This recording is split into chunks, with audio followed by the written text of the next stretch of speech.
আমরা আছি বলে না আপনারা সবাই ভালো আছেন। আর যদি আমরা না থাকি কোনোদিন সেরকম আসে 1 সেকেন্ড লাগবে, একটা কমিউনিটি যখন জোট বাঁধে না ঘিরে ফেললে 1 সেকেন্ডে দেবে একদম 12টা বাজিয়ে। खुलेआम धमकी दी जा रही है, कहा जा रहा है एक खास कम्युनिटी वाले मिलकर आप लोगों को खत्म कर देंगे। संविधान की कुर्सी पर बैठकर ऐसी धमकी, करोड़ों बंगाली लोगों को खत्म करने की बात आपके मुंह में शोभा नहीं देती। मैं पूछना चाहता हूँ वो कौन लोग हैं जो टीएमसी सरकार के इशारों पर करोड़ों लोगों को खत्म कर देंगे। धमकाने डराने की इस राजनीति को टीएमसी ने इसे अपना हथियार बना लिया। चुनाव में वोटरों को धमकी, सरकार की नीतियों के आलोचकों को धमकी, मीडिया को धमकी, विपक्ष को धमकी। ये बंगाल में खौफ का कैसा माहौल बनाकर रखना चाहते हैं ये पूरे देश को जानना चाहिए। ये लोग कहते हैं तृणमूल को जिसका वोट नहीं, टीएमसी को जिसका वोट नहीं तो वो बंगाली नहीं, तृणमूल को वोट नहीं तो सरकार योजना का उसे लाभ नहीं, तृणमूल को वोट नहीं तो घरों में बिजली पानी नहीं, टीएमसी सिंडिकेट के जरिए नहीं जाओगे तो कोई सप्लाई नहीं। लेकिन साथियों मैं टीएमसी को याद दिलाना चाहता हूं टीएमसी की गुंडागर्दी के दिन अब खत्म होने जा रहे हैं। टीएमसी सरकार के जाने का काउंटडाउन शुरू हो चुका है। यहां बंगाल में बीजेपी सरकार बनने के बाद एक तरफ हम सबका साथ सबका विकास ये मंत्र लेकर चलेंगे और दूसरी तरफ सबका हिसाब लिया जाएगा। टीएमसी को वो गुंडों, ये टीएमसी के वो गुंडे जो आपको डराते हैं, बीजेपी सरकार में उनके डर भरे दिन शुरू होना तय है। बीजेपी सरकार में खौफ हर अपराधी को होगा, खौफ हर घुसपैठियों को होगा, खौफ तुष्टीकरण की राजनीति करने वालों को होगा, क्योंकि कानून अपना काम करेगा, कानून का राज आएगा। ऐसे लोगों को मुंह छिपाने की जगह नहीं मिलेगी। ऐसे अपराधियों को सिर्फ एक ही जगह होगी, एक ही जगह होगी, jail jail jail.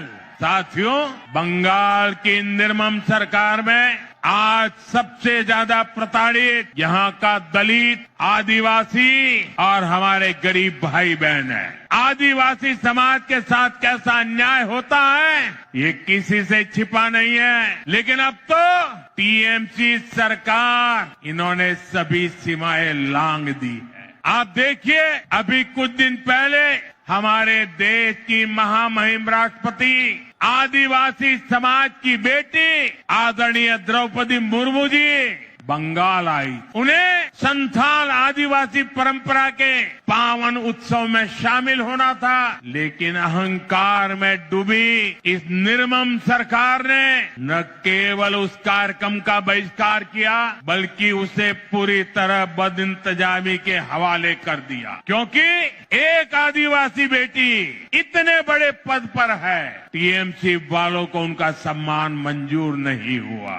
Draupadi Murmu ji जो हमेशा अपनी सरलता के लिए जानी जाती, उन्हें खुद बड़े दुखी मन से खेद व्यक्त करना पड़ा। भारत के राष्ट्रपति को अपनी तकलीफ बतानी पड़ी। टीएमसी वालों को ये याद रखना पड़ेगा उन्होंने केवल द्रौपदी मुर्मू जी का अपमान नहीं किया है, उन्होंने करोड़ों आदिवासियों का अपमान किया, उन्होंने करोड़ों महिलाओं के सम्मान को ठेस पहुंचाई है, उन्होंने देश के सर्वोच्च पद की गरिमा को ठेस पहुंचाई है, इन्होंने भारत के संविधान का अपमान किया है, इन्होंने बाबा साहब आम्बेडकर का अपमान किया है। और इसका जवाब बंगाल के लोगों से टीएमसी को मिलने वाला है, निर्मम सरकार को मिलने वाला है। साथियों टीएमसी सरकार ने बंगाल बंगाल को पूरी तरह से अराजकता के हवाले कर दिया। संवैधानिक व्यवस्थाओं पर आए हर दिन हमले करने के वो रास्ते खोजते रहते, हमले करते रहते। पिछले कुछ महीनों में आपने देखा है,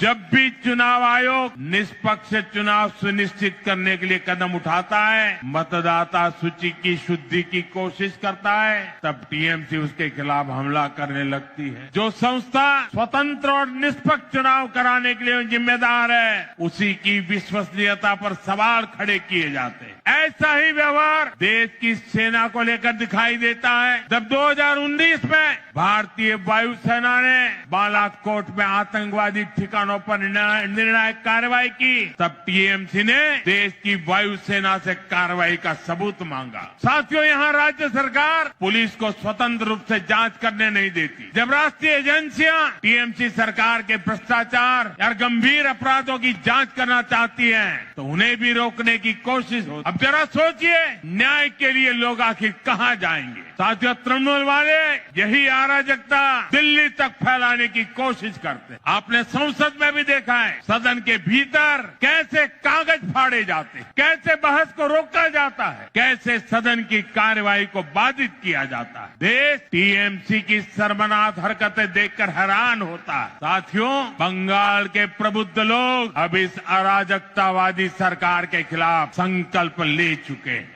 इस अराजक सरकार को उखाड़ फेंकने का काम इसी धरती के लोग करने वाले हैं।